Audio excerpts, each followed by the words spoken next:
Hey guys, my name is Mark from JazzGuitarLessons.net and welcome to another quick vlog. It's been a while since I shot any video lessons vlog or blog, so today I looked at my channel statistics and I'm like, oh, the most popular videos talk about jazz guitar chords. Namely, there's a series of video called Toolbox where we go over, oh, this is a C major 7, this is a C minor 7, this is C7. So I'll put a link in the description below, or you can find this on the blog. It's just basically a video where it says, we have 12 basic chord shapes. You should learn those. Now, in the present video, what I want to do is go over the Big Five. So the Big Five is a warm-up I start to use when I get closer with students, like in private.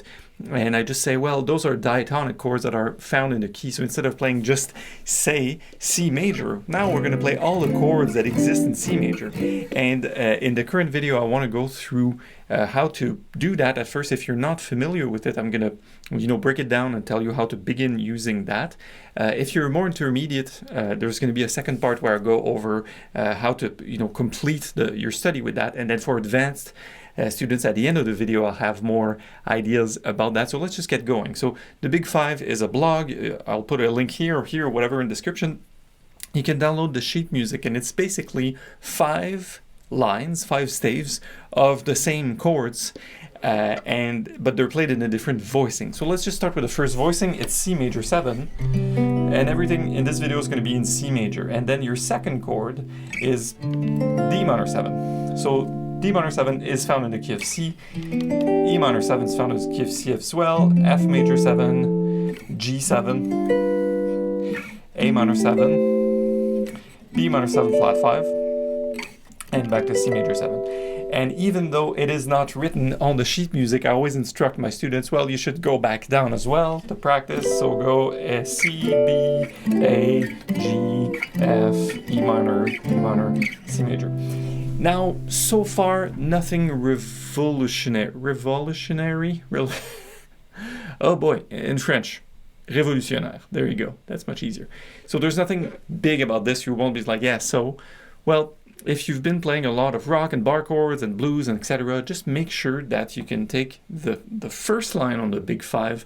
And by the way, on this blog post, there's tabs and all that. You can just download it, click download. And make sure that your transitions are smooth. Namely, you could do 2 beats each. So 3, 4.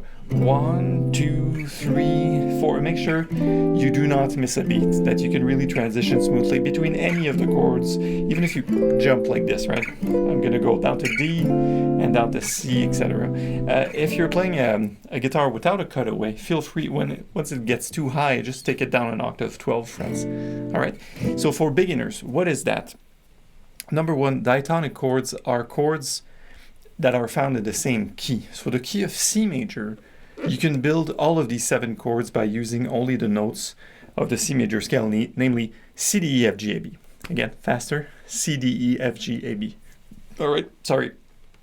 And then what we do with the first line is just introduce you to a very basic, almost bar chord way of doing it. The first line on the drop, on the Big Five staff is really, we call it a drop 2 chord. There's another video of mine on the YouTube where I explain, what's a drop 2, what's a voicing, what's the difference between a voicing and an inversion. There's like a half hour where I talk about this. I won't right now.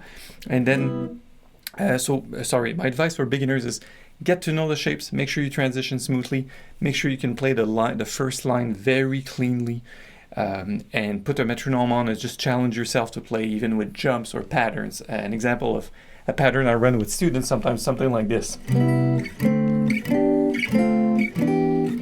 Right, so your change is really effective, and so you do C, D, E, F, etc., or challenge yourself with patterns. Now, let me get to the intermediate part of this.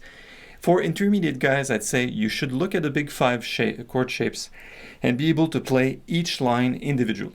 Meaning that first line we just explored, when you get to the second staff, you're going to go, whoa, maybe. Never seen a C major 7 played like this before, right?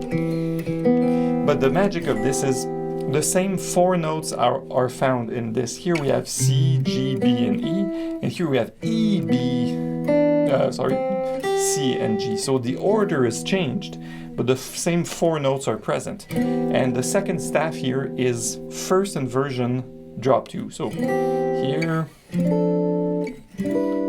and those are the same chords. So the names are the same. Namely, C major 7, B minor 7, flat 5, A minor 7, G7, F major 7, E minor 7, D minor 7, and C. Right? And same goes with the third staff, etc. So for my beginner, my intermediate guys go, yeah, I'm fine with playing the first line. Well, see if you can challenge yourself for a full week or full month to use your big five as maybe a warm-up. Maybe it's a complement to the comping you're already doing. It's just good habit to get these voicings. So let me just go over the different voicings. Staff 1 is drop 2 with the root on the bottom. Staff 2 is drop 2 with the third in the bottom, meaning it's a first inversion. The third staff is like this. So you took that G, instead of being here, the G now is on the top string. So that's drop 3 in root position. So the root is at the bottom and it's drop 3. Yes, if you drop the pick and you decide to play this with your fingers, you can just do like this. So you can either play it like this, barred, or you could just do 4 fingers like this, like that. And the two ways of fingering are very valid. You know, when there's 2 options, I always tell my students, well, practice both. They're both useful. Then the fourth staff is a little more fun, like this. Woo! I love that sound. It's just like, reminds me of Bill Frisell a little bit. C major 7, D minor 7, E minor 7, etc. So this is a drop 3 in second inversion. Second inversion meaning the G is in the bass, so the fifth is in the bass. And a drop 3, a quick guideline for guitarists, when you see a chord that is on 4 consecutive strings, typically it's a drop 2. And not always, but typically. And when you see a chord that has a string gap, like this one, that's on the 4th stave, the 4th staff of Big 5, we don't play the A string. So it's 6, 4, 3, 2. 6, 4, 3, 2, yeah. That's a drop 3 when there's a gap. And then the last one, last staff is, oh, sorry about that. So that's drop 2, second version. And that's very deep on guitars, like, wow. And what's fun that I didn't mention for beginners as well is that this is playing the scale up and down on several strings at once. If you're here, essentially what you're doing when you're doing that is your bass note, your 5th string goes C, D, E, F, G, A, right? All the notes of the scale go up. So if you're starting here with the E, you're just simply moving up the scale, but you're moving up the scale these 4 notes at a time, right? That's how it works. All right, so for my beginner guys, just get acquainted with the concept, use the first line as a warm-up, up and down, make sure you have a good sound. Intermediate, second level, make sure you get, slow down Mark, I know, right? I talk fast.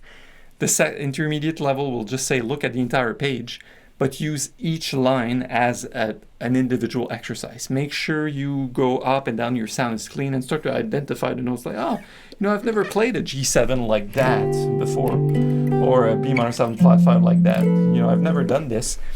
And maybe even as an intermediate, you can start to tweak this and take in different keys. I don't know. If you look at B minor 7 flat 5 here, you're like, I'm playing another song, but it's a minor 7 flat 5, but it's a C minor 7 flat 5. Where should I play it?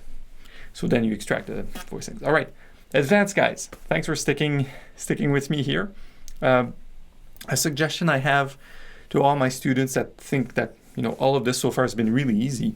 The first thing to do is to start to change the keys. So by changing the keys, what I like to do is keep the perspective of C. All right. So if you're in C major, you have 0 sharp, 0 flat. But say you want to take this to F major.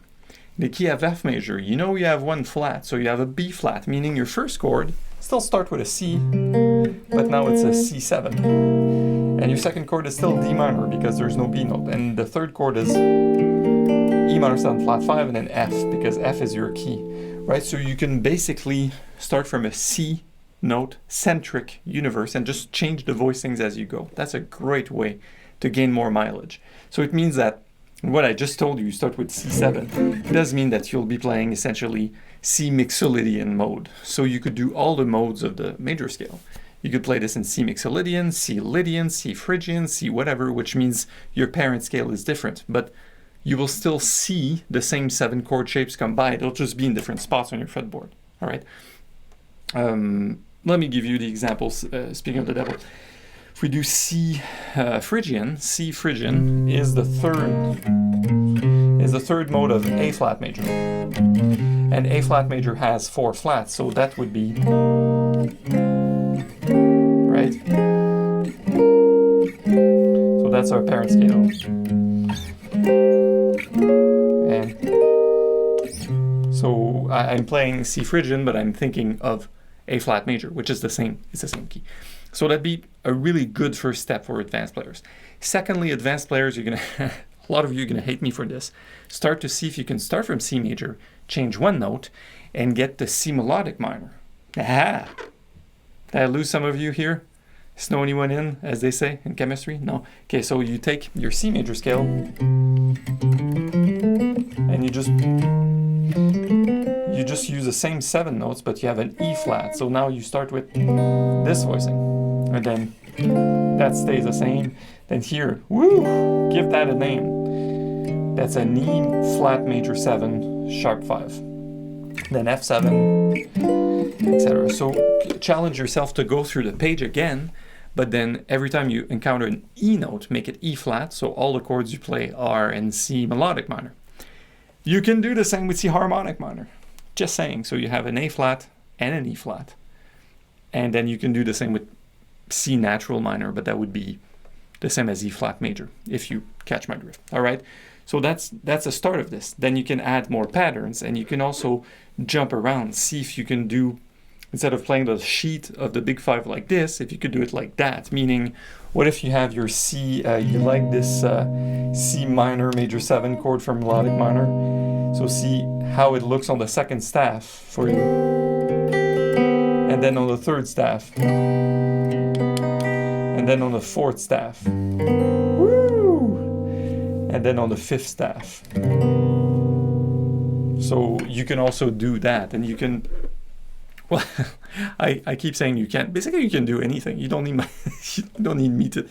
I don't give permission to do stuff. I'm trying to give you ideas, right? So you can dig this way farther, and then we haven't really spoken about voice leading this to different chords, or even any inversions that would lead into different things. So that's just looking into warming up with the diatonic chord. So you could do it on a given day. You can do B flat melodic minor, and the next day G flat harmonic minor. I don't know, right? You can vary a lot.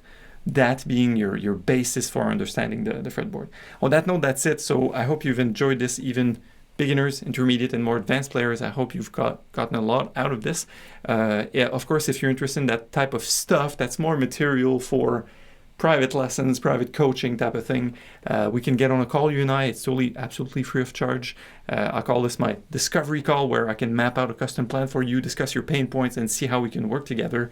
And you can get this at Next Level, one word, nextlevel.jazzguitarlessons.net. Just one click, you can schedule on my schedule, fill a little questionnaire before so I get to know you. So I'm looking forward to getting a call with you guys, and I will see you again, of course, on this YouTube channel. Please like and subscribe if you've enjoyed this content, and share with anyone you think might like this content.